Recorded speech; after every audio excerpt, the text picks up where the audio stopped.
రాకపోకల్ని మార్చారు అధికారులు.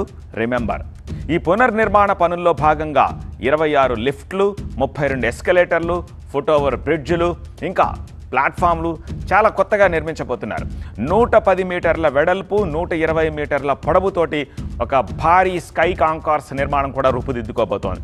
అలాగే రిటైల్ అవుట్లెట్స్, రెస్టారెంట్స్, కియోస్కులు ఇంకా చాలా రాబోతున్నాయి. లిటరల్లీ ఇది రైల్వే స్టేషనా, ఎయిర్పోర్టా అనే స్థాయిలో దాన్ని డెవలప్ చేయబోతున్నారు.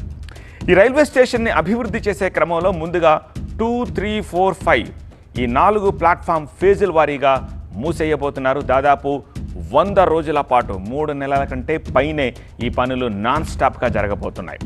పనులు పూర్తయ్యాక ఈ 4 ప్లాట్ఫామ్లు పునఃప్రారంభం అవుతాయి.